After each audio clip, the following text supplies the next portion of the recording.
जाप की विधि बिल्कुल सही होनी चाहिए, तभी करके जाप आपके शरीर में ठहरता है, ऑब्जर्व होता है और फायदा करता है। नहीं तो वाइस वर्सा हो जाता है, नेगेटिव हो जाता है, शरीर में बीमारियां पैदा कर देता है, वीकनेस पैदा कर देता है और तरह तरह की डिल्यूजन्स, इमेजिनेशंस करवा देता है। तो आज हम इस वीडियो में इस बारे में बात करेंगे।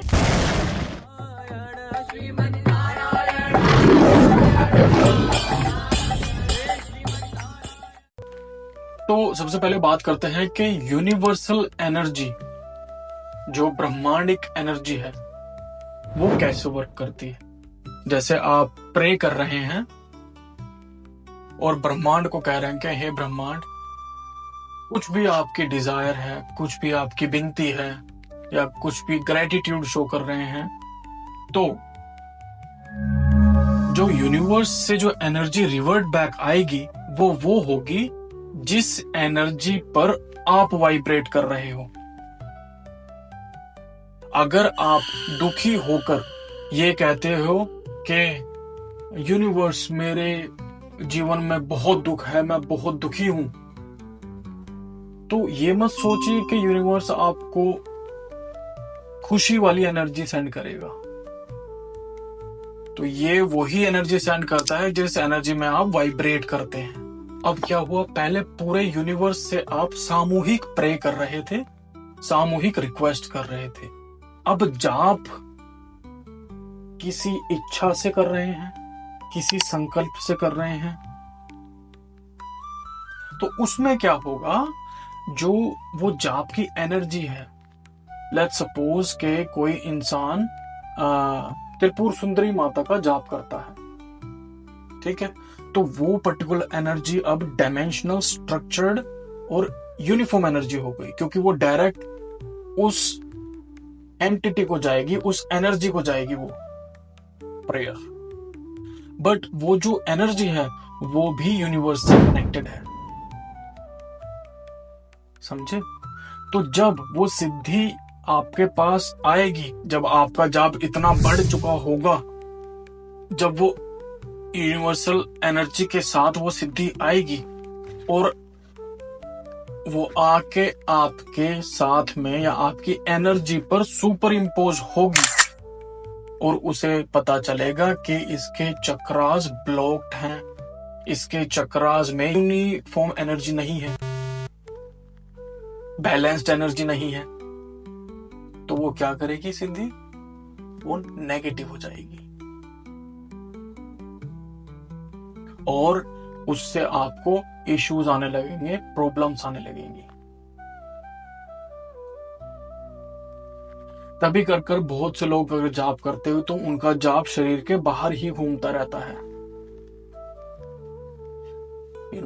जाप इज इनसाइड क्रिया, बट उनका बाहर ही घूमता रहता है। और बहुत से भक्त मुझे कहते हैं, भैया मैंने 25,000 जाप कर लिया है, विद एन एरोगेंसी, मतलब उनके बोलने में वो एरोगेंसी झलकती है, जैसे उन्होंने किसी पर उपकार कर दिया हो। अरे भैया मैंने तो बहुत जाप किया है। ऐसा कोई रिटर्न नहीं है कि आप 11,000 बार जाप कर लोगे तो सिद्धि को आना ही पड़ेगा, और आएगी। अगर आपके चक्रास यूनिफॉर्म नहीं है तो दिक्कत ही देके जाएगी। ये प्रोसेस है। समझिए कि एक क्लासरूम में एक मॉनिटर है, ठीक है। अब मॉनिटर जो मैडम चूज करेगी वो क्यों चूज करेगी, समझिए इस बात को, है ना। मॉनिटर इसलिए चूज करेगा क्योंकि उसकी आदतें अच्छी हैं, दूसरों की मदद करना चाहता है, टैलेंटेड है, बोलने का उसकी जुबान मीठी है, तो मैडम उसे मॉनिटर बना देती है कि भाई तू मॉनिटर है, क्योंकि तेरे जो चक्रास हैं, मतलब ये सारी एक्टिविटी आप तभी कर सकते हो जब आपके चक्रास अलाइन होंगे, तो उसे मॉनिटर बना दिया जाता है। मतलब कि अगर इस बच्चे के पास ये कोई जाप करता है तो इसके पास सिद्धि आना पसंद करेगी। अब जाप अपने आप नहीं ले सकते, या तो पहले पूरी तरह आपको शुद्ध होना पड़ेगा। जाप एक ऐसी डायमेंशंस पोर्टल क्रिएट कर देते हैं जो जिससे हानि हो सकती है। तो जाप या तो किसी से पूछ के करिए, कोई ऋषि से। कोई अगर ऋषि आपको लगता है कि हाँ इसे जानकारी है, उनसे पूछ के करिए। जाप को अपने आप लेके मत करिए। एक भक्त था, मैंने कहा कहता कि भैया मैं तो नरसिम्हा का करता हूँ जाप। मैं कहा नरसिम्हा जी का जाप करते हो? मैंने कहा क्यों? कहने लगा वो बहुत पावरफुल है ना। ठीक है।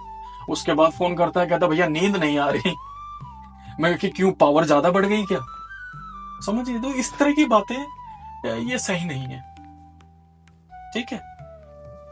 मंत्र को पहले देखा जाता है कि ये आपके पूर्वजों से, जो पूर्वज करते आ रहे हैं, उनसे सिंक हो रहा है कि नहीं हो रहा।